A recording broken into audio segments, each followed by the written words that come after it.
Hi everyone, it's me again, Kirsty. I feel like I'm a bit late to the game as my YouTube feed was so full of bullet journal videos lately and with new setups for the new year and for January. But, you know, it's still the end of December in 2022, so I guess I'm not too late by any means. Anyhow, in this video I will be setting up my bullet journal for 2023.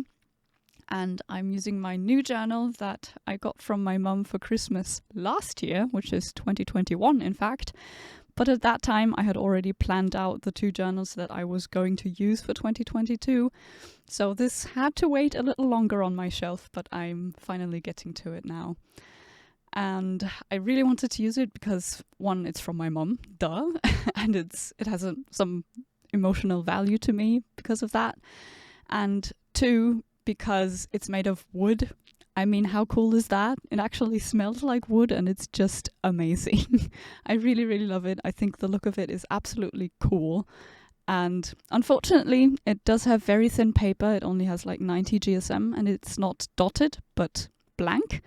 But to help me set up everything in the places that I want to set up stuff, I always use some piece of paper, some squared paper that I just lay underneath the page so that I stay on the line and I write straight.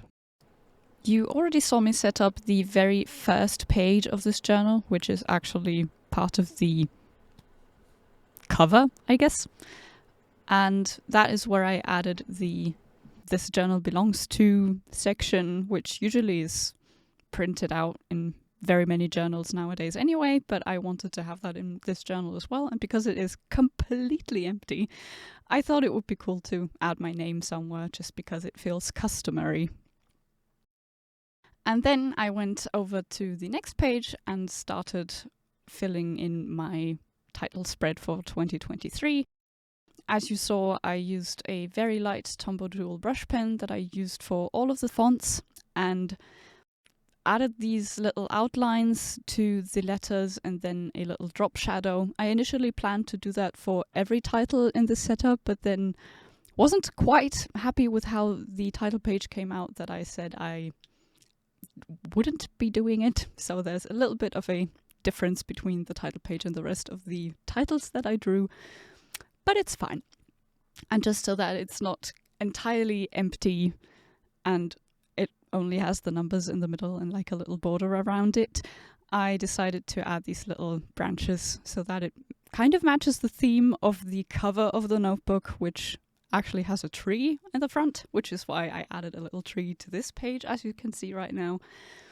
And that is something that I always try to do when I set up a completely new journal. I always try to mirror the cover of the notebook in these first few pages so that it ties everything together really nicely. And so for this one, because it's made of wood, I thought this color would be really nice. So this very light sand colored brown beige pen is what I used for the setup, and it's a Tombow dual brush pen. No one is surprised. And yeah, I drew branches and trees here and there so that it matches the cover. So essentially what I always try to do is to represent the cover of the notebook in those first few pages with colors or with some sort of design that's on top. As I have mentioned more often on my channel is that I've been bullet journaling for quite a few years at this point. So the spreads that I do have developed into something that I want to do all the time because they work nicely and I've discovered that they are the best ones for me. And because of that, you may realize that this is essentially the exact same setup that I did for 2022 at the beginning of that journal, except that I changed the colors and the pens that I used, and some of the decorations are a little different.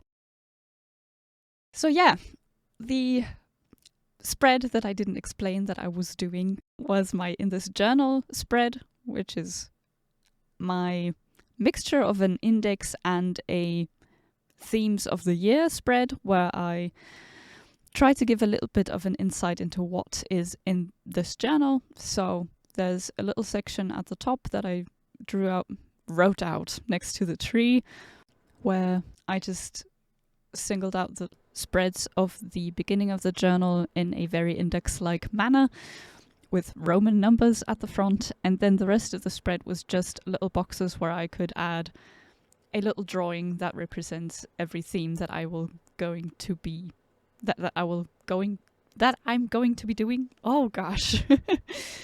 So I'll have place for a little drawing for each of the themes that I'll do every month. And as soon as that's filled in, it just looks really cute. The next spread after that, and I'm lagging behind with my voiceover at this point, I'm just drawing way too quickly, was my future log, which I only titled 2023 because essentially that's all the months that I wrote out.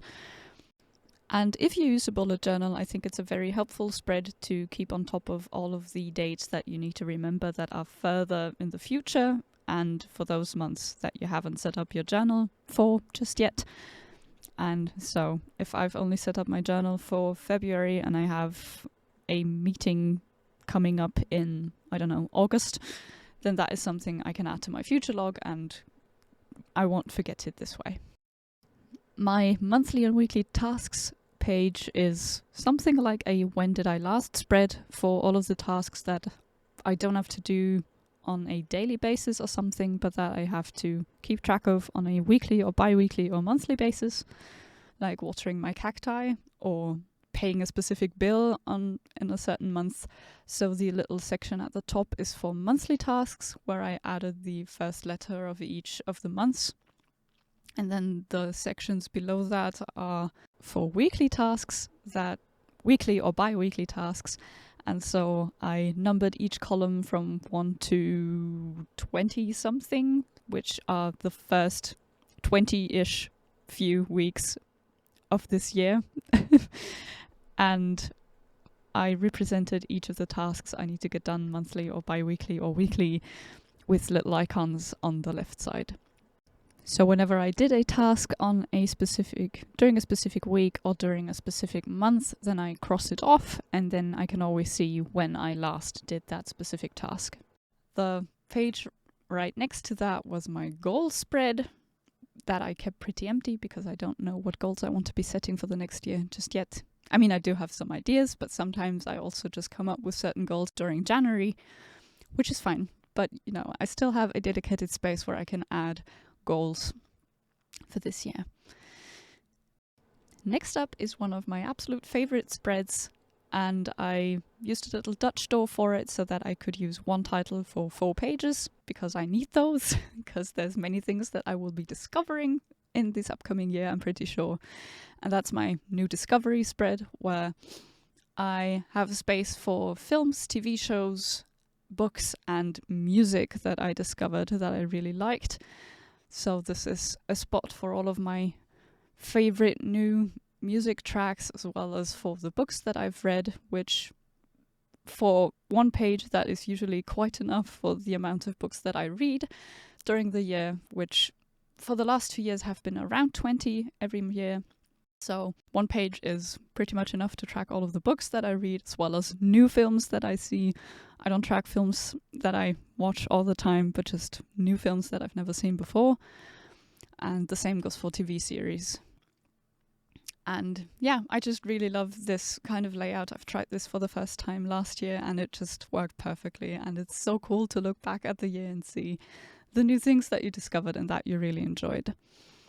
My last spread for this setup is going to be my 2023 highlights page, which I will keep completely empty as well. I'll just write down highlights during the year as I go and just add them to different spots on this page. And that is it for my 2023 bullet journal setup. I hope that you enjoyed this, even though my voiceover was a little late for each page. But I hope that you got some inspiration from it and that it helps you to set up your own. Maybe it helps you to get organized in some other way. And I hope that I will see you in my next video and wish you a very happy new year. See you around. Bye-bye. By the way, this German quote on the cover of my notebook says, "On the tree of life, many moments grow, and each one is precious."